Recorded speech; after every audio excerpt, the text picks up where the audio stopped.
आओ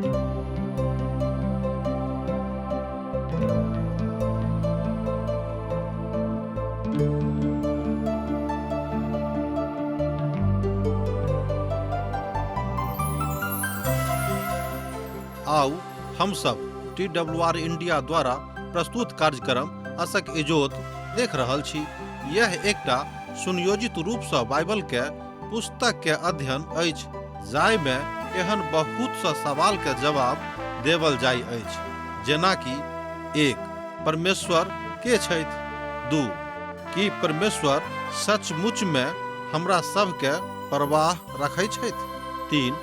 परमेश्वर के हमरा जीवन के प्रति की इच्छा छनि? ई बातों के कृपया देखू आ सुनू, जाहिसँ परमेश्वर अहाँ के ज्योति बनल रहे।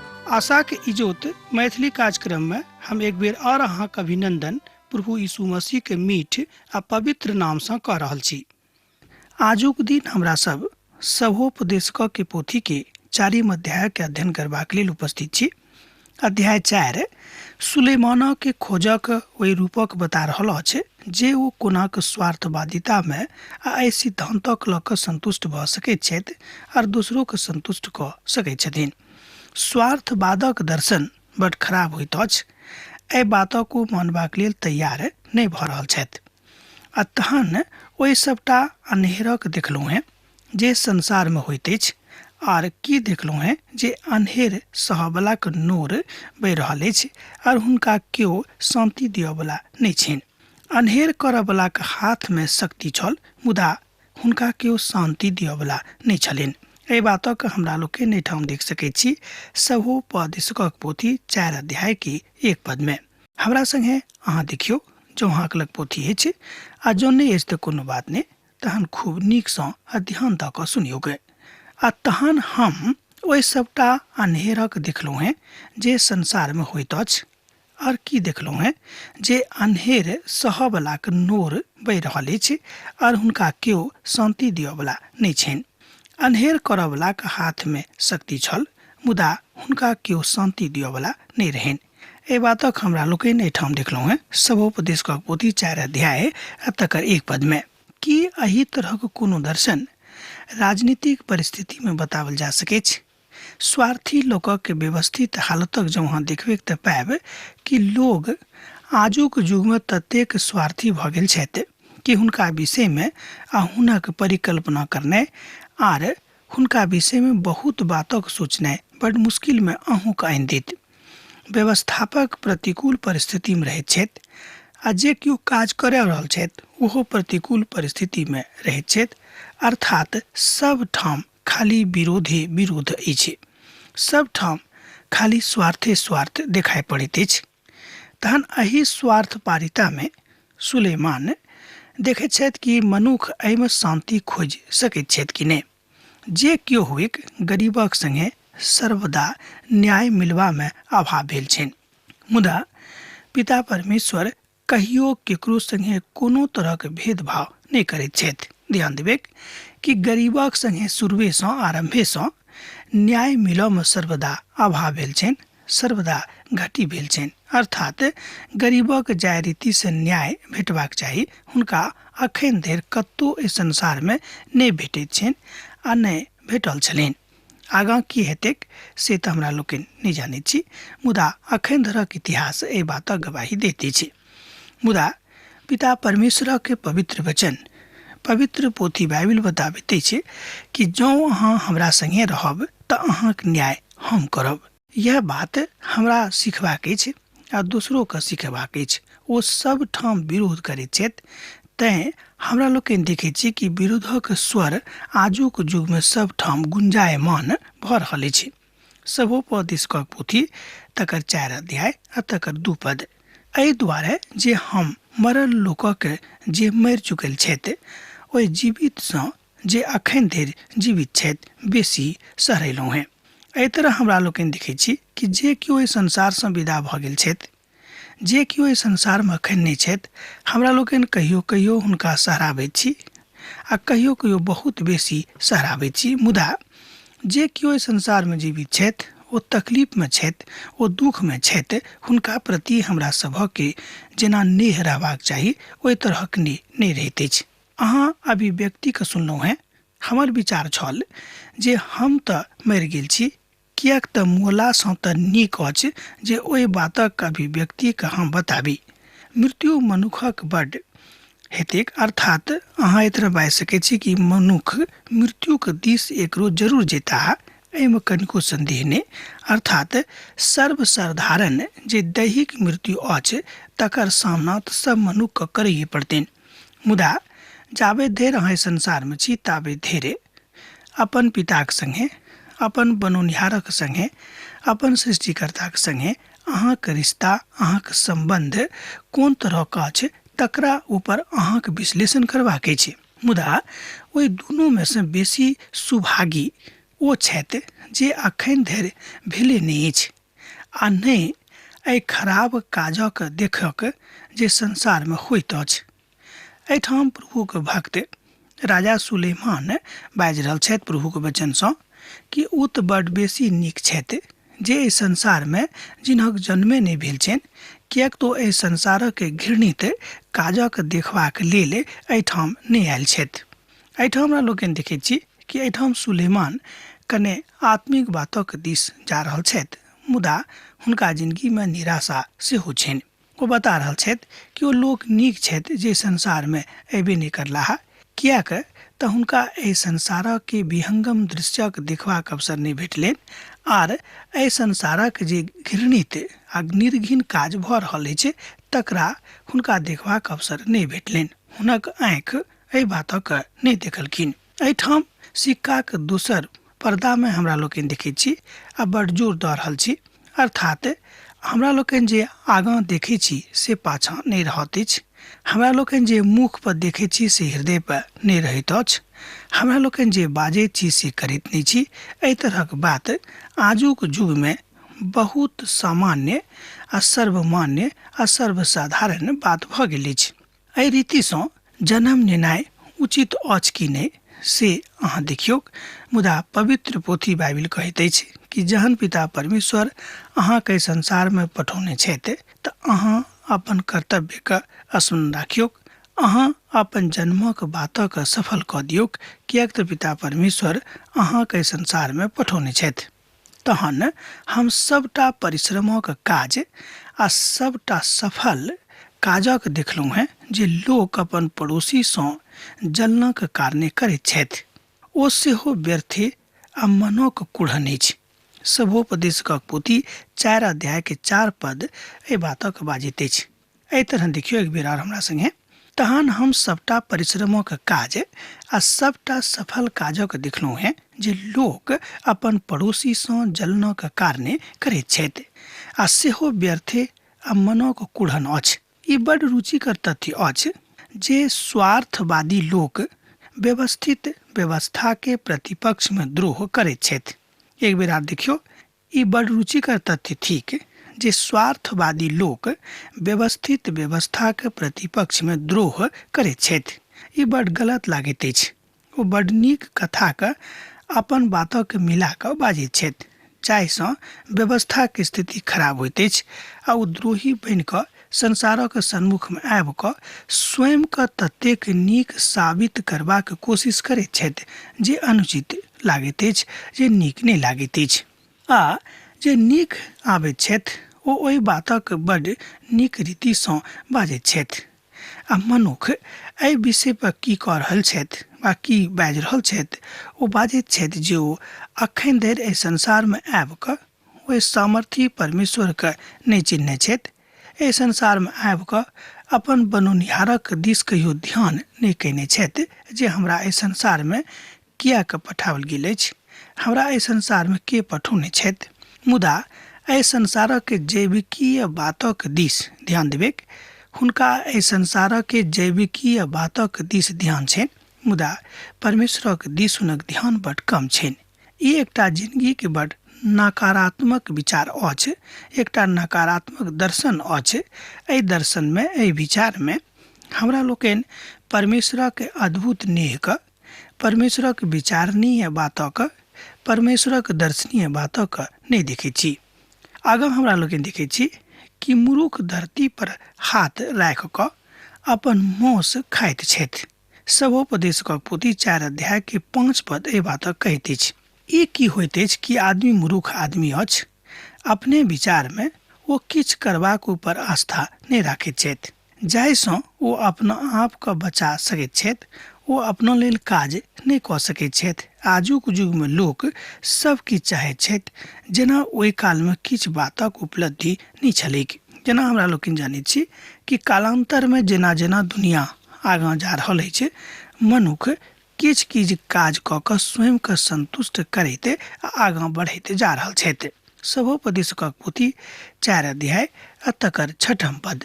एहिठाम हमरा लोग देखै छी कि चैनक संगे मुट्ठी ओहि मुट्ठी सँ उचित अछि जिनका संगे परिश्रम और मनक कुढ़न अछि। एहि तरह हमरा लोग देखै छी स्पष्ट भऽ जाइत अछि जे महत्वपूर्ण सिद्धांत या थिक बात तऽ संतक जकाँ लागैत अछि, मुदा काज संतक जकाँ नहीं लागैत अछि। अपनासँ आरंभ करैत छथि, ओहि रीति से कोनो व्यथा के ओ अनेरे एम्हर उम्हर नहीं लऽ जाइत छथि। आत्मा के साथ अर्थात परमेश्वर के साथ हुनक कोनो मेल मिलाप नहीं छनि। ध्यान देबेक, आत्मा के साथ अर्थात परमेश्वर के साथ हुनक कोनो मेल मिलाप नहीं छनि। जे मनुख के दुख पहुँचाबैत अछि, एही बातक बुझबाक अछि हमरा सब गोटे के पवित्र पोथी के अध्ययन सँ, अर्थात पवित्र पोथी बाइबिल के अध्ययन सँ। आ फिर हम धरती पर ई सेहो एकटा व्यर्थ बातक देखलहुँ हैं। सभोपदेशक पोथी 4 अध्याय के 7 पद ए बातक कहैत अछि। आ फेरू हम धरती पर ई सेहो एकटा व्यर्थ बातक देखलहुँ हैं। अहाँ आगाँ बढ़ू, मुदा ई अनुचित अछि और दोसर कोनो आगाँ नहीं जायक ई अहाँक विचार अछि। एकर मतलब यह भेलैक कि अहाँ बहुत बेसी स्वार्थी भऽ गेलहुँ हैं। ई बात एहि बातक उजागर कऽ दैत अछि कि अहाँ बड्ड धूर्त जकाँ काज अपन पड़ोसी के संगे, अपन भाई बंधु के संगे, अपन लोकक संगे, अपन संबंधी के संगे कऽ रहलहुँ हैं। आर ई बड्ड अद्भुत प्रकारक सर्ववाद सिद्धांत नहीं अछि। एहिठाम हमरा लोग देखै छी कि स्वार्थवादी सिद्धांत आजुक युगक के मनुखक मनक घटिया बना देने अछि।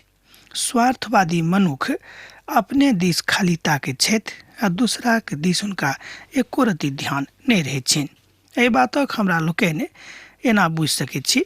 एगोटे हमरा आबि कऽ कहलनि कि जाय दिन आ जाय बात में हम स्वयं के कमजोर पाबैत छी, तऽ स्वयं के मजबूत करबाक लेल हम केकरो विरुद्ध में ठाढ़ भऽ कऽ हुनका हेतु हम घात कऽ सकलहुँ हैं।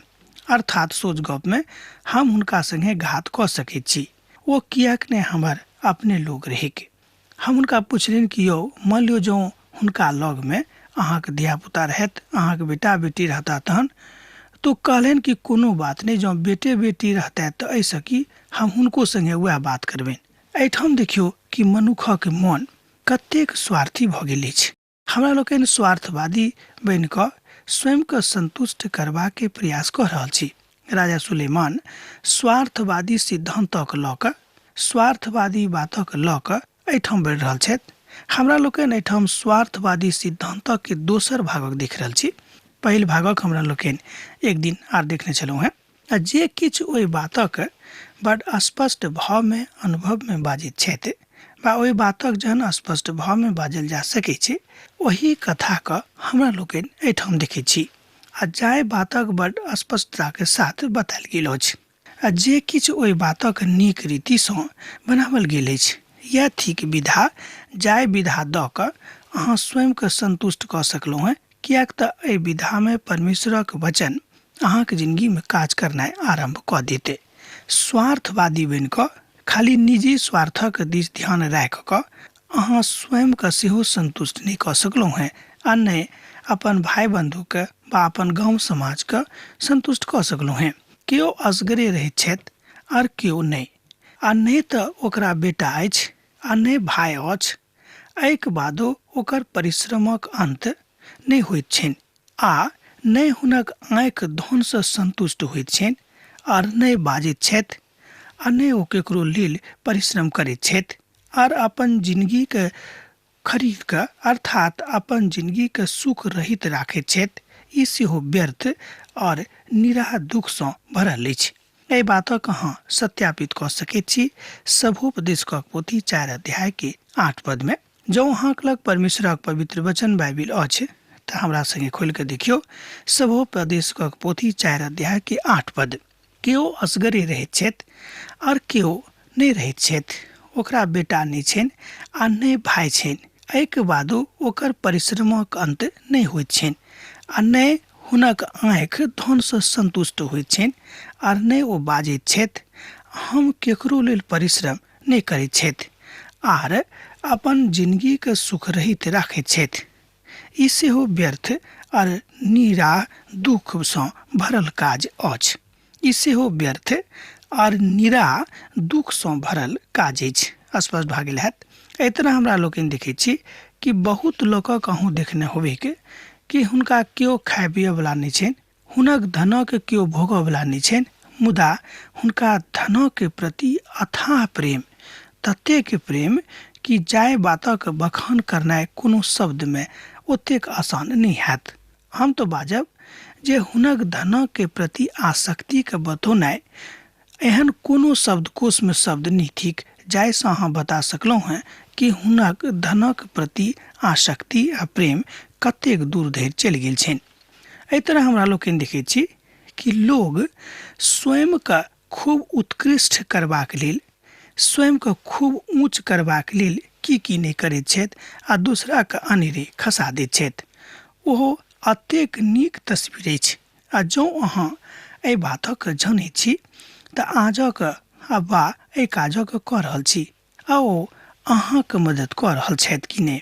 अहाँ अपन कालक बर्बाद नहीं हुआ दियौ, किएक तऽ परमेश्वर जे जिंदगी अहाँके देने छथि तकर सदुपयोग करियौ, किएक तऽ बहुत मिन्नतक बाद प्रभुसँ ई जिंदगी अहाँके भेटल अछि। दोसर गप में बहुत अहाँसँ प्रभु प्रेम करैत छथि, एहि दुआरे मनुखक जिंदगी अहाँके भेटल छनि। 102 भला, किएक तऽ हुनक परिश्रमक नीक फल भेटैत अछि। सभोपदेशक पोथी 4 अध्याय के 9 पद एहि बात कहैत अछि। एक बेर आर देखियौ, 102 भला, किएक तऽ हुनक परिश्रमक नीक फल भेटैत छनि। एहिठाम ओ लाल चक्रक प्रति प्रतीकात्मक बातक दिस लऽ जाइत छथि। ध्यान दियौ, एहिठाम ओ लाल चक्रक दिस लऽ जाइत छथि जतऽ खाली दूर से झकझकौआ लागैत अछि, खाली लाले लाल लागत कि कतेक नीक बात अछि हमरा जिंदगी के लेल। अर्थात अहाँ लालच में पड़ि गेलहुँ, अहाँके लालसा बढ़ि गेल, अहाँके स्वार्थ बढ़ि गेल, अहाँके विचार में खाली लालचे लालच पैदा भऽ गेल, किएक तऽ अहाँ ओहि ललकाके जे देख लेलहुँ हैं। किछु लोक ओहि ललकाके देख कऽ अर्थात ओहि नीक वस्तुके देख कऽ, ओहि नीक धनक देख कऽ, ओहि लाल मणिके देख कऽ मोन अहाँके एम्हर उम्हर भऽ गेल। लाल मणिके देखलहुँ हैं और अहाँके मन स्वार्थ जन्म लऽ लेलकै।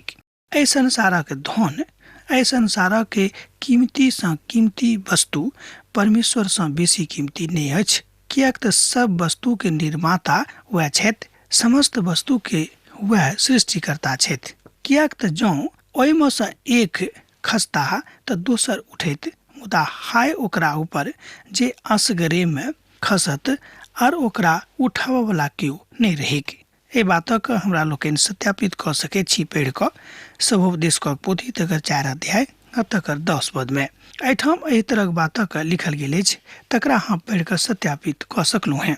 आगाँ सुलेमान खोज करैत छथि जे ओ अपने में असगरे जीवाक आवश्यकता अछि कि नहि। ध्यान दियौ, सुलेमान खोज कऽ रहल छथि जे अपने में असगरे जीवाक आवश्यकता अछि कि नहि, अर्थात अपना लेल जियल करू, दोसर मुए तऽ मुए, दूसरा से कोनो मतलब अहाँके नहीं अछि। ई स्वार्थी जिंदगी के पराकाष्ठा अछि। आजुक युग में एहि तरहक लोकक संख्या सने सने बढ़ि रहल अछि आ कतौ कतौ एहि तरहक लोकक संख्या खूब तेजी सँ बढ़ि रहल अछि। अहाँके मदद करबाक भावना चलि गेल, अहाँके अंदर में दूसरा के नीक करबाक भावना खत्म भऽ गेल, अहाँके मन में अपन पड़ोसी, अपन भाई बंधु के प्रति प्रेम समाप्त भऽ रहल अछि, अहाँके अपन देश, अपन समाजक प्रति दायित्व खत्म भऽ रहल अछि। अहाँ खाली अपने बाड़ी देखैत छी, और अपना जिंदगी देखे छी, एहिसँ बढ़ि कऽ आर दोसर कोनो स्वार्थवादिता नहि भऽ सकैत छै। आ जे असगरे रहैत छथि, विशेष कऽ कऽ सेवानिवृत्त भेलाक बाद, जँ अहाँ ई बातक अनुभव करबै तऽ पायब कि अहाँक धियापुता अहाँके छोड़ि देने अछि, अहाँ वृद्ध भेलहुँ हेँ, अहाँ सेवानिवृत्त भऽ गेल छी। आर सेवाक कालमे तऽ बहुत लोक छलाह जे अहाँके आगाँ पाछाँ करैत रहथि, मुदा आब केओ नहि आबैत छथि, किएक तऽ अहाँके रिश्ता, अहाँके सम्बन्ध ओहि लोक सबसँ एकटा स्वार्थके ऊपर आधारित छल। अब सबटा स्वार्थ खत्म भऽ गेल, नहि तऽ ओ आबैत छथि आ नहि अहाँ हुनक कोनो खोज बुझारि करैत छियनि। आवश्यकता अछि आ जँ केओ साथमे रहैत छथि तऽ ई बड्ड नीक कथा अछि, और अहाँके कथाके द्योतात्मक तथ्यसँ असगरे रहनाइ उचित नहि लागैत अछि। तहन अहाँ केकरो संगे रहू, हुनका संगे बैस कऽ प्रभुक लेल मनन कीर्तन भजन करैत रहू, किएक तऽ प्रभु चाहैत छथि कि अहाँ हुनक गुणानुवाद करैत रही। यशायाक पोथी 55 अध्यायमे ई बातक बतायल गेल अछि कि परमेश्वर मनुख जातिके सृष्टि एहि दुआरे कयने रहत कि मनुख हुनक गुणानुवाद करें। आ जँ दू लोक एके संगे रहता तऽ कतेक नीक बात भऽ जेतै और हुनका बहुत तरहक आराम भऽ जेतनि। हमरा लोकनि जानैत छी एहि संसारोमे कि मान लियौ कतहु अहाँ असगरे रहैत छी, अहाँके संगे गोटे और रहनाइ आरम्भ कऽ देलक तऽ अहाँके समस्या कने कम भऽ जायत और अहाँके एकटा साथी भेट जायत और अहाँके एकाकीपन समाप्त भऽ जायत और अहाँ अपना मोनमे गरम भऽ जेबै। अहाँके लागत कि अब हमरा लग केओ छथि और अहाँके विचार सेहो गरम भऽ जायत, अर्थात अहाँके विचार मजबूत भऽ जायत। एहि बातक अहाँ सभोपदेशक पोथी 4 अध्यायके 11 पदमे पढ़ि कऽ अहाँ सत्यापित कऽ सकलहुँ हैं। एक झुंडमे रहयवला लोक एक दोसर गोटेके सहायता कऽ सकैत छथि। ओ एहि बातक कऽ सकैत छथि जँ केओ दू आदमीक संगे रहैत छथि। अहाँ एक दोसर गोटेके मदद कऽ सकलहुँ हैं, जे एहि बातक बड्ड स्पष्ट कऽ दैत अछि। अहाँ असगरे रहब तऽ के अहाँके मदद करता, अहाँके लग मदद कोना कऽ पहुँचत। परमेश्वर एहि दुआरे बहुत मनुष्यके बनौने छथि जाहिसँ एक दोसर गोटेके मदद भेटैक, जाहिसँ एक दोसर गोटेके लेल ठाढ़ भऽ जायक। एहि दुआरे पिता परमेश्वर अहाँके गुण देने छथिन, अहाँके काज देने छथिन, अहाँके देही देने छथिन, पता नहि बहुत किछु अहाँके ओ देने छथि। अब आजुक अध्ययन हमरा एहिठाम समाप्त करबाक आज्ञा दिअ, किएक तऽ अहाँसँ हमर विदा होइके बेरा भऽ रहल अछि। हमरा विदा दिअ। जेना अहाँ सब पाती लिखैत रहै छी, लिखैत रहब, हमरा बिसरायब नहि। यीशुक नेह अहाँके जिंदगीमे बनल रहैक। आमीन। हमर विश्वास अछि कि ई कार्यक्रम अहाँके लेल लाभदायक सिद्ध अछि। हम चाहै छी कि अहाँ अपन आशीषके हमरा संग साझा करू। जँ अहाँके नजीक बाइबलसँ आ जीवनसँ सम्बन्धित कोनो प्रकारके प्रश्न भऽ सकै अछि तऽ अपन समस्याके लेल प्रार्थना करबाके लेल जँ चाहै छी तऽ हमरा फोन नंबर पर जरूर संपर्क कऽ सकै छी। परमेश्वर अहाँ सबके लेल एकटा सुन्दर, सुखद, आनंदित दिन प्रदान करैक।